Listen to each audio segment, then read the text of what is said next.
পরশুরাম তটিনীকে অপমান করায় এইবার জিৎ মুখার্জিকে মারতে তেড়ে এলো সত্যজিৎ মুখার্জি। বন্ধুরা, পরশুরাম ধারাবাহিকে রাজিকের পর্বে দেখানো হয়েছে কর্ণ চ্যাটার্জি পরশুরাম তটিনীর কথায় সায় দেয়। পরশুরাম তটিনীর সব কথা শুনে ভালো সাজার ভেগ ধরেছে কর্ণ চ্যাটার্জি। সত্যজিৎ মুখার্জি বলে, আজ তবে আমরা আসি, আর হ্যাঁ, আমি কাল আবারও আসব, আর পিকোকে স্কুলে নিয়ে যাব। কর্ণ চ্যাটার্জি বলে, আমি কাল আসতে পারবো না, কাল আমার গুরুত্বপূর্ণ মিটিং আছে। পরশুরাম বলে, ঠিক আছে, আপনি না এলে আমরা আপনাকে জোর করব না।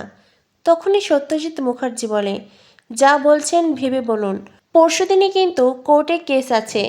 তখনই কর্ণ চ্যাটার্জি বলে, ঠিক আছে, আমি কাল আসবো, আমি কাল আবারও আসবো, তবে আজ যাই। তখনই পরশুরাম কর্ণ চ্যাটার্জির হাতে বাজারের লিস্ট দেয়। যেই লিস্ট রেখে কর্ণ চ্যাটার্জি অবাক হয়ে যায়। লিস্ট পড়ে তার মাথা খারাপ হয়ে যায়। সেখানে পাট পাতা লেখা আছে, ভেটকি মাছ লেখা আছে, আবার লেখা আছে চন্দ্রমুখী আলু। কর্ণ চ্যাটার্জি অবাক হয়ে বলে, চন্দ্রমুখী আলু? না মানে চন্দ্রমুখী আলু আবার কি? তখনই পিকো বলে, চন্দ্রমুখী আলুর নাম মাধুরী দীক্ষিত নয়। এটা শুনে কর্ণ চ্যাটার্জি বলে, ও কি বলছে? পরশুরাম বলে, ও বলতে চাইছে চন্দ্রমুখী আলুর নাম দেবদাসের চন্দ্রমুখী নয়। কর্ণ চ্যাটার্জি বলে, ও আচ্ছা, ঠিক আছে, আমি বুঝতে পেরেছি। কর্ণ চ্যাটার্জির কথা শুনে তটিনী সত্যজিৎ মুখার্জি হাসতে থাকে। এরপরে কর্ণ চ্যাটার্জি বলে, ঠিক আছে, তবে আজ আমি আসছি। এই বলে কর্ণ চ্যাটার্জি ওখান থেকে চলে যায়। সত্যজিৎ মুখার্জি তটিনীকে বলে, ওর কথায় কিছু মনে করিস না মা, ও হয়তো এই সব কিছু নিজের ইচ্ছাই করছে না, তবে আমি তোকে বলছি, আমি মন থেকে খুব ভালো আছি, আর এই সব কিছু করতে আমার কোনো সমস্যা হচ্ছে না, বরং আমার আনন্দ হচ্ছে, খুশি লাগছে। জীবনে অর্থের প্রয়োজন নয়, বরং সুখ শান্তির প্রয়োজন আছে। বাবার কথা শুনে তটিনী হাসে। এরপরেই সত্যজিৎ মুখার্জি সবাইকে বাই বলে ওখান থেকে চলে যায়। পরশুরাম বলে, দুজনকে দেখলে? দুজনের মধ্যে বদল এসেছে। তটিনী বলে, আমার কিন্তু তা মনে হয় না। পরশুরাম বলে, মানে? তটিনী বলে, মানে কর্ণ চ্যাটার্জির মতন মানুষ এত সহজে শুধরে যাবেন না। উনি ভেগ ধরেছেন, উনি গিরগিটির মতন সঠিক সময়ে নিজের রূপ ঠিক প্রকাশ করবেন। এটা শুনে পরশুরাম বলে, আর তোমার বাবা? তটিনী বলে, সেটা বুঝতে পারছি না। পরশুরাম বলে, তোমার বাবা খুব বিপদে পড়তে চলেছে। তটিনী মানে? পরশুরাম বলে, যারা তোমার বাবাকে অ্যাট্রাক্ট করেছিল তারা আবারও ওনাকে অ্যাট্রাক্ট করবে। তটিনী বলে, তবে কি হবে? তখনই পরশুরাম বলে, তুমি কোনো চিন্তা করো না, আমি হয়তো অবতার পরশুরাম নই, তবে কমন ম্যান পরশুরাম, আমি ওনাকে ঠিক রক্ষা করব। যেটা শুনে তটিনী স্বস্তি পায়। এদিকে দেখানো হয় মুখার্জি বাড়িতে সবাই খাবার খাচ্ছে। জিৎ মুখার্জি সত্যজিৎ মুখার্জিকে বলে, দাদা, তুমি এটা কি করছো? হ্যাঁ, তুমি এই সস্তার জামা কাপড় এখনও পরে আছো? তখনই সত্যজিৎ মুখার্জি বলে, না রে, এইসব সস্তার জামা কাপড় বলে অবহেলা করিস না। এই সস্তার জামা কাপড়ে অনেক সুখ আছে, অনেক শান্তি আছে। তোদের এই দামি ব্র্যান্ডেড জিনিসের চাইতে এই ড্রেস পরলে অনেক শান্তি পাবি, বিশ্বাস না হলে পরে দেখ। তখনই সত্যজিৎ মুখার্জি বলে, তার কোনো প্রয়োজন নেই দাদা, আমি এসব সস্তার জামা কাপড় পরতে চাই না। জিৎ মুখার্জির স্ত্রী বলে, সত্যিই দাদা, আপনার এই আমূল পরিবর্তন দেখে আমি অবাক হচ্ছি। না মানে এই পরিবর্তন যদি শুধু কেস থেকে রক্ষা পেতে হয় তবে ঠিক আছে, আমাদের কোনো আপত্তি নেই, কিন্তু যদি সত্যি আপনার মধ্যে এই পরিবর্তন এসে থাকে তবে বিষয়টি খুবই দুঃখজনক। কথাটা শুনে সত্যজিৎ মুখার্জি হাসে। তটিনীর মা বলে, কেন দুঃখজনক কেন? আমি তো আমার এমন স্বামীকেই সারা জীবন খুঁজেছি। আমার স্বামীর এই যে বদল, এটা আমার কাছে খুব ভালো লাগছে। উনি এতদিনে বুঝতে পেরেছেন টাকা পয়সা নয়, বরং আসলে জীবনে বেঁচে থাকতে সুখ শান্তি প্রয়োজন। তখনই জিৎ মুখার্জি বলে, তবে যাও না, তুমি তোমার মেজামাইয়ের বাড়িতে যাও, 1 মাস ওখানে থেকে এসো।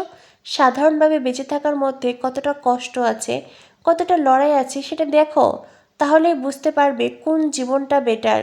ভালো চিকিৎসা পাবে না, ভালো লেখাপড়া করতে পারবে না, প্রয়োজনে ভালো খাবার পাবে না, ভালো পোশাক পাবে না, পায়ে হেঁটে বাসে ঝুলে রাস্তায় চলতে হবে। তখনই নন্দিনী বলে, ঠিক আছে, ওই জীবনে অনেক শান্তি আছে, যেটা তুমি বুঝবে না। তখনই জিৎ মুখার্জি বলে, তুই চুপ কর, একদম চুপ করে থাক। তুই কি চাইছিস বলতো? কেন এমন করছিস? কত টাকা প্রয়োজন তোর বল, প্রয়োজনে আমি দাম দিতে রাজি আছি, এই কেস সব ঢিসমিস করে ফেল। তখনই জিৎ মুখার্জির কাছে কল আসে, জিৎ মুখার্জির অফিস রেড করা হয়েছে।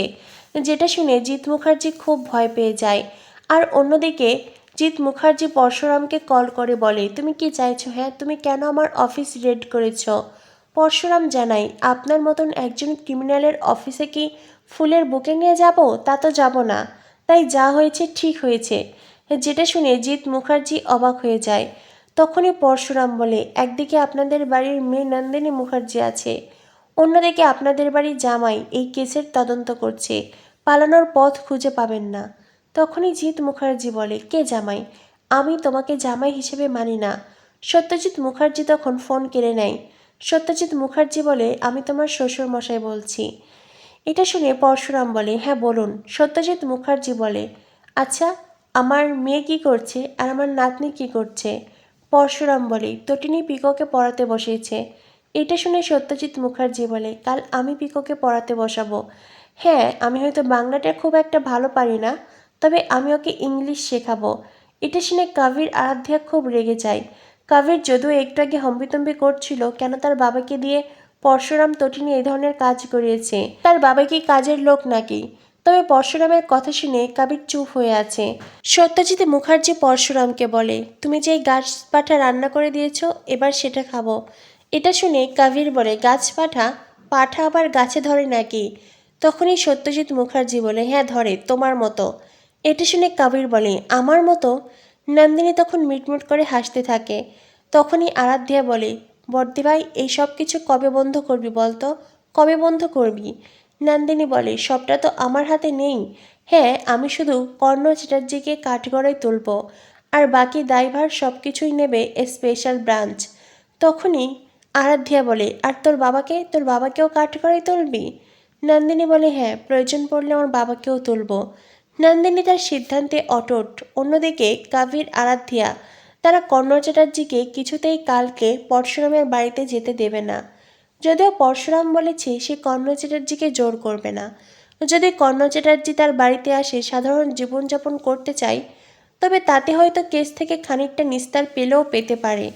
তবে কর্ণ চ্যাটার্জির পাপের ঘোড়া যেভাবে পূর্ণ হয়েছে, এত সহজে সেই কেস থেকে নিস্তার পাবে না। আগামী পর্বে দেখানো হবে সত্যজিৎ মুখার্জি নন্দিনী সহ পরিবারের সকলের পাতে গাছপাঠা রান্না তুলে দেয়, আর যেটা খেয়ে সবাই খুব প্রশংসা করে। শিবপ্রসাদ গাঙ্গুলির হাতের রান্না দুর্দান্ত। অন্যদিকে সত্যজিৎ মুখার্জি জিৎ মুখার্জির পাতে তরকারি তুলে দিতে চাইলে জিৎ মুখার্জি হাত থেকে টিফিন বক্স নিয়ে সেটা ছুঁড়ে ফেলে দেয়, আর এটা দেখে সত্যজিৎ মুখার্জি খুব রেগে যায়। জিৎ মুখার্জিকে চড় মারতে তেড়ে যায়। তো বন্ধুরা, বুঝতেই পারছো জমে উঠেছে পরশুরাম ধারাবাহিক। কি হতে চলেছে পরশুরামের আগামী পর্বে?